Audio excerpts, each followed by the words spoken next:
Hello, listeners. It's your host, Bella, and this is Day Thoughts, a podcast where I break down and share my opinion on deep topics I find myself contemplating throughout the day. Day Thoughts is centered around open conversation and unique perspectives from both myself and guest speakers about various subjects like mental health, spirituality, and self-help. You can expect to see new episodes available for streaming every Friday. For this week, we will be wrapping up the topic of self-love in my self-love series, Loving You. This is episode 8. Stay tuned.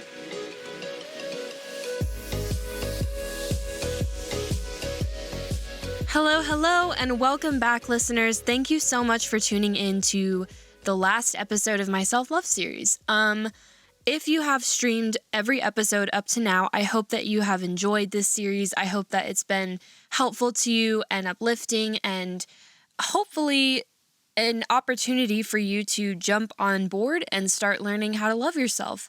If you haven't streamed my previous 7 episodes, I highly recommend going back and listening to them before listening to this episode, just because this one is basically a summary of everything that I've said, and it's just really not going to have the same effect if you don't have all of the previous understanding from past episodes.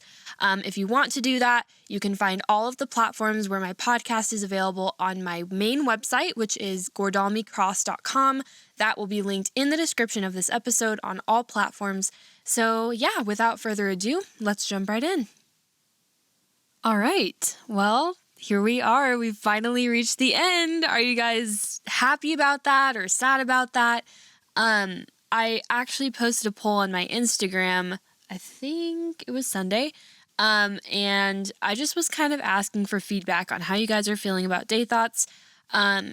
This, like I've said a million times, was just kind of a hobby to start out with, and it definitely still is a hobby. It's obviously not my career or anything, but it's really turned into a big passion for me. And, you know, while I enjoy making these videos, it would mean even more to me if I knew that my audience was enjoying listening to them. And I have heard positive feedback so far, but please know I really do care about your guys' opinions and insights and, you know, recommendations, questions, anything like that. You are more than welcome to reach out to me. Probably the best platform would be Instagram.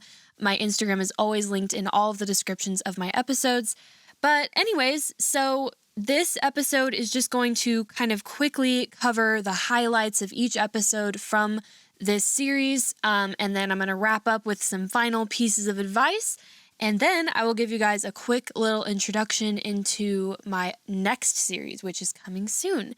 In my first episode, you got to learn about me, what I do. You learned about my book that I published, The Journey We've Faced, which is a poetry collection that deals with mental health and self-love and insecurities and spirituality and just so many things. It pretty much represents exactly who I am as a person and the journey that I've come through in my struggles with mental health. In episode 2, titled What is Self-Love? It was just me again, and I was talking about the definition of self-love, which is loving you. It's loving who you are, because it affects every area of your life. The way that you feel about yourself, it impacts your mental health, your overall state of happiness, the opportunities that you choose to go for or not, based on your confidence in yourself. And every person has some form of self-love in their life, whether it's a healthy form or an unhealthy form. Regardless, you are somewhere in your self-love journey. And loving yourself doesn't mean loving everything you've ever done and loving every mistake you've ever made. You know, it's not refusing to become a better person. It's being aware of your flaws, but also learning to appreciate the things that make you great, the things that you're good at, and you love who you are, and you don't feel the need to be perfect in order to love yourself. In episode 3, I talked about overcoming insecurity with my old friend Kaylee from high school. We talked about how insecurities are just a major hurdle when it comes to achieving self-love, because insecurities, without us knowing, can kind of just get under the surface of our skin to the point where we don't even fully acknowledge that they're there. Obviously, we're aware of the things that we're insecure about, but we're not always aware of the insecurities' impact on the quality of our lives. You know, and they can be incredibly detrimental to us for a number of reasons, because our insecurities can be projected onto others. We can become incredibly judgmental of ourselves. Insecurities can lead to a ton of health problems, including mental health disorders. They overall make us unhappy. But we talked about the importance of learning to ignore people's opinions and the world's negativity, specifically against specific body types, It doesn't matter what size you are. If you're healthy and you're happy, that's what's important. That's what's number one. And, it was just so much fun to talk about learning to embrace our differences as people and learning to build each other up and get past our insecurities and get past the mean negative comments that we've heard in the past, because those don't define who we are. In episode 4, titled "What is Healthy Confidence?" Actually, that's not what it's titled. It was "What Does Healthy Confidence Look Like?" That was with my friend Layla, who is studying psychology in college. We talked about false confidence, which is, completely dependent on external factors. It's sort of the fake it till you make it mentality. It's lying to yourself every day. And instead of looking in the mirror and saying, you know what? I don't feel like a 10 out of 10 today, but I'm still beautiful. I'm perfect. I'm going to rule the world today. And not that that's bad. It's just that it kind of causes us to live in this imaginary world that isn't really accepting ourselves. It's creating a fake version of ourselves in our heads. And that is not what healthy confidence looks like. We also talked a little bit about arrogant confidence and how sometimes confidence can take the wrong turn and go a little bit towards the point where we tend to elevate ourselves against other people and forget that we're all created equal. Obviously there's no such thing as being better than somebody else. We talked mainly about what healthy confidence is. It is embracing yourself, it is uplifting others, and it's not dependent on external factors. In episode 5, I talked with my sister Faith, who's also studying behavioral health psychology, about setting boundaries in relationships. Boundaries are tape that holds relationships together. They are non-negotiable.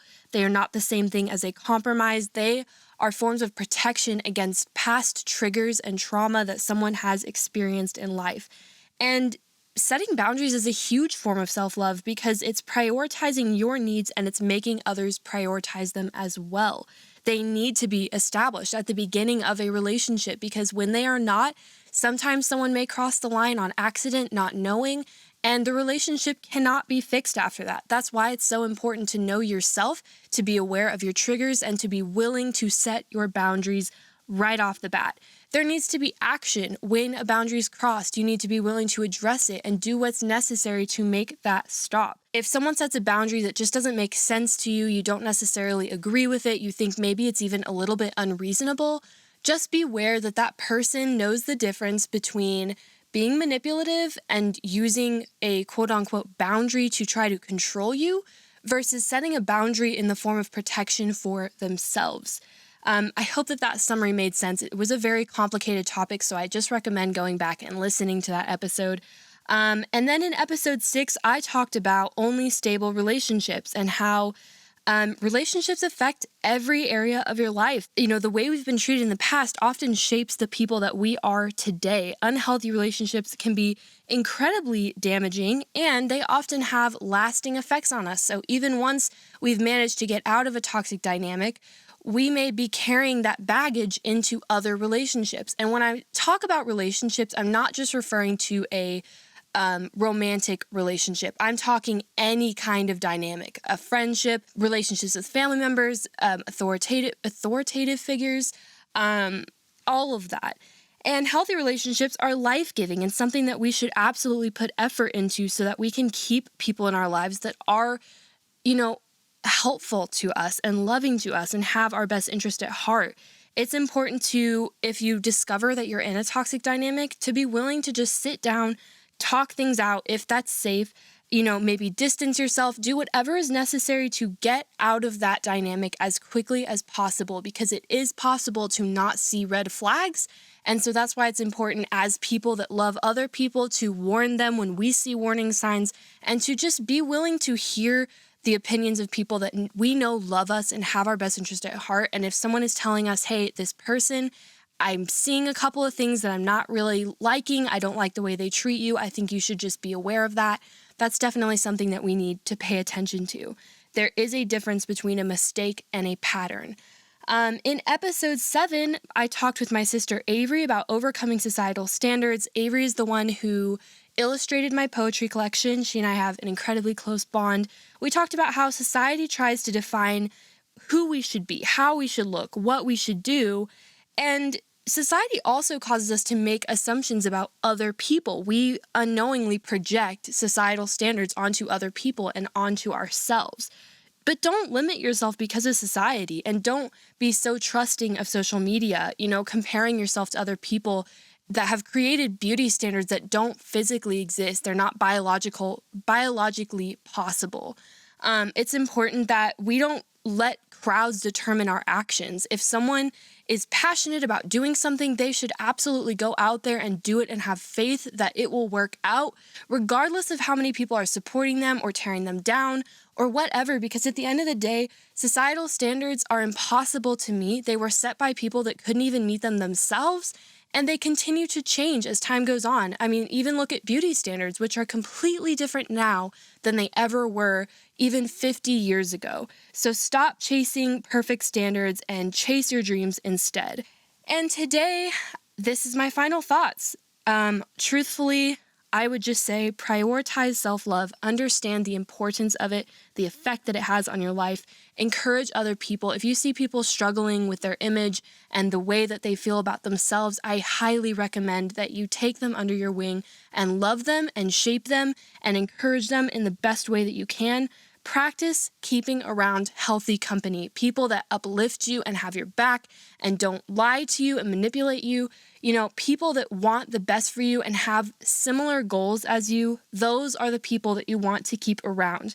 And, if all of this is still just too much, even, as I breeze through it so quickly, feel free to return to this series. It's always going to be around. These are just my pieces of advice. These are the pieces of advice from people that I know and trust and I believe have so much wisdom to share with other people. This has been an incredible series, not just for you guys, I hope, but for me. It's just been transforming to talk about, to hear so many perspectives, and to be able to share this overall message with whoever is willing to listen. So I guess that kind of wraps up my self-love series, Loving You. Again, I hope that you guys enjoyed that. That was so much fun to make, and I'm really excited about the series that is coming up next, and that is going to be my theology series. So you guys know that I'm a Christian. If you listen to my episodes, you know that by now. And whether you're a Christian or not, I really do encourage you to just tune into this, because I'm going to be breaking down a lot of lies that people believe about Christianity, false messages that are spread around. I'm going to be doing my absolute best to really just simplify the theology that comes with being a Christian, our belief systems. And if you are a Christian, it might just be a breath of fresh air to hear someone saying what you believe and, breaking down the lies that people believe about you. And so whoever you are, I really recommend that you listen and tune in, and please just have an open mind, because I promise you, I'm not here to try and convince anybody or convert anybody or anything like that. This is my platform, and this is something I'm passionate about, so this is obviously something that I'm going to take the time to share. I have so many incredible guest speakers lined up for this next series, and I cannot wait to get it out into this world. So anyways, I will see you guys soon, and thank you so much for tuning in. I love you all. Goodbye.